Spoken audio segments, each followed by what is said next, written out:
Chapitre sur la mitose, partie 1. Grand 1. L'origine des caractères des individus. Donc tout d'abord, quelques petits rappels de 5e.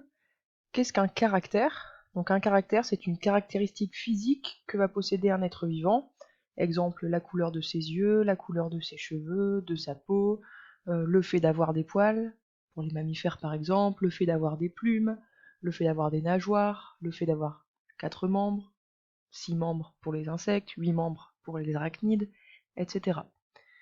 Donc on a vu l'an dernier qu'il existait deux types de caractères.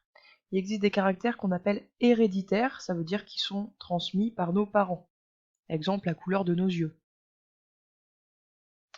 Et il existe également des caractères non héréditaires, c'est-à-dire qui sont influencés par notre environnement. Donc par exemple par notre mode de vie, comme le bronzage, c'est un caractère qu'on peut modifier à cause de l'environnement. La musculation, etc. Les informations qui sont à l'origine de nos caractères héréditaires sont appelées informations génétiques. Donc en fait, on appelle ça le code génétique, ça va être un ensemble d'informations qui se trouvent dans toutes nos cellules et qui vont déterminer nos caractères, c'est-à-dire nos caractéristiques physiques. Donc ce qu'on va se demander maintenant, c'est où se situe exactement l'information responsable de nos caractères, où se situe l'information génétique dans nos cellules. Donc pour déterminer justement où se localise l'information génétique dans la cellule, vous deviez réaliser plusieurs expériences afin de tester différentes hypothèses. Donc vous deviez réaliser ces expériences avec un embryon d'un couple de vaches marron, ici, et un embryon d'un couple de vaches tachetées marron et blanc. Donc admettons notre première hypothèse serait, je suppose que l'information génétique se situe dans la membrane des cellules. Donc là, on pourrait prendre le cytoplasme marron, le noyau marron et la membrane tachetée marron et blanc. Et là, si notre hypothèse est vraie, on s'attend à obtenir, après implantation dans une vache porteuse blanche, un veau marron et blanc. Donc on essaye. On obtient un veau marron. Ça veut dire que notre hypothèse est fausse. L'info ne se situe pas dans la membrane. Ensuite, si on suppose que l'information génétique se situe dans le cytoplasme, on peut prendre la membrane marron, le noyau marron, et mettre un cytoplasme tacheté marron et blanc. Donc là, si l'information était dans le cytoplasme, on pourrait s'attendre à ce que le veau soit marron et blanc. On essaye. Encore une fois, on obtient un veau marron uni. Donc notre hypothèse est fausse. L'information génétique ne se situe pas non plus dans le cytoplasme. Et enfin, si on émet l'hypothèse que l'information génétique se situe dans le noyau, on peut prendre le cytoplasme marron, la membrane marron et le noyau du couple tacheté marron et blanc. Si notre hypothèse est vraie, on s'attend à obtenir un veau tacheté marron et blanc.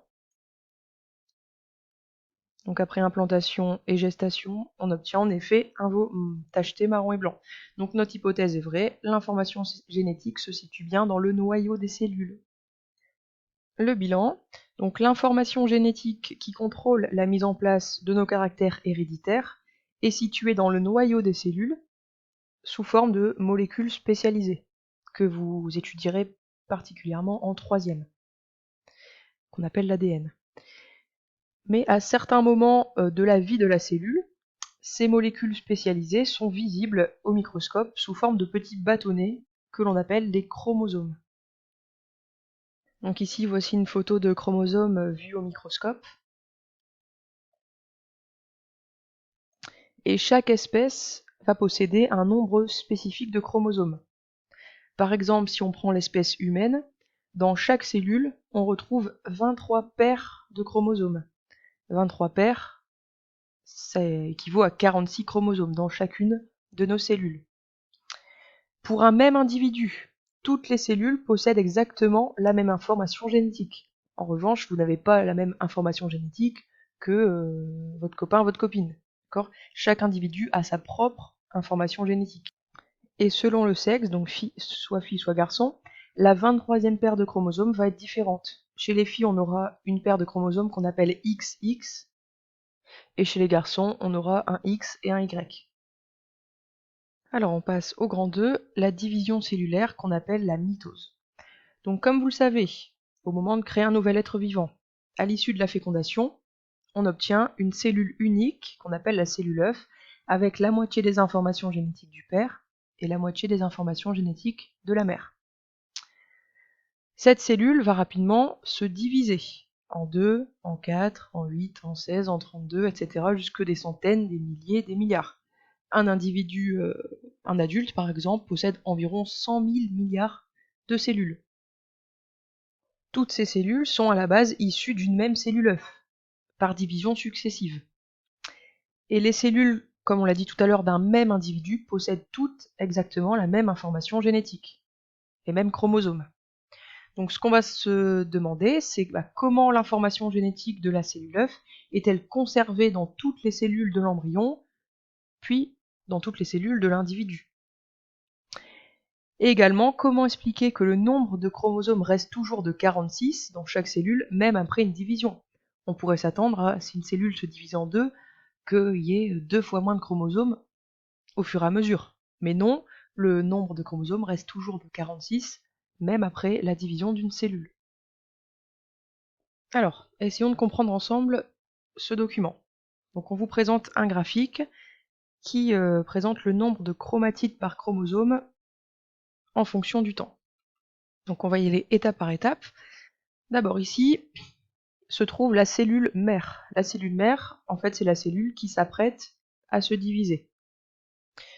Dans cette cellule mère, pour simplifier les choses, pour un peu mieux comprendre, on a ici dessiné uniquement 2 paires de chromosomes, soit 4 chromosomes. La paire, on va l'appeler la paire verte, et puis la paire violet. En réalité, comme on a dit tout à l'heure, dans chaque cellule humaine, il y a 23 paires de chromosomes. Donc le mécanisme serait le même, mais avec 23 paires au lieu de 2 paires. C'est simplement pour simplifier la représentation. Donc si on regarde la courbe rouge, on voit ici que au départ, on a une chromatide par chromosome. C'est ce qu'on voit ici. En fait, chaque chromosome a un seul bras. Là, on a un bras, un bras, un bras et un bras. Donc ici, on a 2 paires de chromosomes qu'on appelle simples. Simple, ça veut dire qu'ils possèdent un seul bras, et un bras, on appelle ça une chromatide, de façon plus scientifique. Donc des chromosomes simples égale chromosome à une seule chromatide. Et ici, donc dans la deuxième partie de la courbe, on voit que ça augmente. Ça augmente, ça augmente, ça augmente, jusqu'à arriver à 2 chromatides par chromosome. Donc ici, on a une étape, pour passer de là à là, qui s'appelle la duplication. Donc c'est comme si chaque chromosome faisait une photocopie de lui-même. Donc on a une copie à l'identique de chaque chromosome. Et au lieu d'avoir un seul bras, si on prend par exemple ici le premier chromosome, on a 2 bras. Ça fait comme des X ou des H. On a du coup non plus des chromosomes simples, mais des chromosomes doubles, c'est-à-dire à 2 chromatides chacun. Donc ici, on se retrouve avec 2 paires de chromosomes, à chacun 2 bras, c'est-à-dire 2 chromatides. Pourquoi le chromosome fait une photocopie de lui-même? Pourquoi a lieu la duplication? En fait, ça va être pour se préparer à la mitose, c'est-à-dire se préparer à une division de cette cellule. Rappelez-vous, on a dit qu'il fallait qu'il y ait exactement la même information génétique dans toutes les cellules. Donc cette cellule mère va se diviser, mais pour conserver le même nombre de chromosomes, il faut que, avant la division, elle fasse d'abord une photocopie, pour pouvoir donner la moitié à chaque cellule. Donc ici, tout d'un coup, sur notre courbe, on voit que la quantité de chromatides par chromosome chute. Donc elle passe tout d'un coup, très rapidement, de 2 à 1. C'est ce qu'on appelle l'étape de la mitose. C'est en fait une division de la cellule. Donc la cellule mère va se diviser, se scinder en 2 cellules, qu'on appelle du coup des cellules filles, qui seront strictement identiques. Parce que regardez, qu'est-ce qui va se passer? Chaque chromosome double va en fait se couper en deux, nos X se séparent, et chaque chromosome va donner un bras à la cellule phi numéro 1 et un bras à la cellule phi numéro 2. Ce bras-là et ce bras-là sont exactement identiques. Ce bras-là et ce bras-là sont identiques, etc. Ce qui fait qu'on obtient en fait deux cellules phi identiques à la fois entre elles et identiques à notre cellule mère, c'est-à-dire la cellule de départ. Attention, chaque cellule phi va ensuite se diviser à son tour. Donc celle-ci va à nouveau se diviser en deux et celle-ci se diviser en deux. Donc une cellule phi qui se divise se nommera ensuite cellule mère. Chaque cellule phi deviendra à son tour cellule mère par la suite. Donc petit lexique pour clarifier les choses. La mitose, ça va être le mécanisme de division d'une cellule, qu'on appelle cellule mère, en deux cellules identiques, qu'on appelle les cellules phi. C'est par mitose que notre cellule œuf de départ se divise en 2, en 4, en 8, en 16, en 32, etc. pour former un individu entier. Mais également c'est par mitose qu'à l'âge adulte, quand par exemple vous vous coupez la peau, si vous faites une plaie, que vos cellules vont se régénérer. C'est des nouvelles cellules qui vont apparaître par division. Un chromosome simple, c'est un chromosome composé d'un seul bras qu'on appelle une chromatide. Donc c'est composé d'une seule chromatide. Un chromosome double, c'est un chromosome composé de deux chromatides identiques entre elles. Cellule mère, donc on l'a dit, c'est la cellule de départ qui va se diviser, et la cellule phi, c'est la cellule qui est obtenue après la division de la cellule mère en deux. Donc en analysant le graphique précédent, vous deviez répondre à ces deux questions. Question 1, avant la division de la cellule, expliquer comment les chromosomes se préparent à la mitose. Donc on l'a vu que avant la division cellulaire, chaque chromosome effectue une copie identique de lui-même. On passe donc de chromosomes simples à une chromatide, à des chromosomes doubles, c'est-à-dire à deux chromatides chacun. Question 2, expliquer comment chaque cellule phi reçoit exactement la même information génétique. Donc pendant la mitose, chaque chromosome double se coupe en deux. Donc les deux chromatides identiques de chaque chromosome se séparent et migrent, c'est-à-dire se déplacent chacune vers une cellule phi. Les deux cellules phi reçoivent ainsi exactement la même information génétique.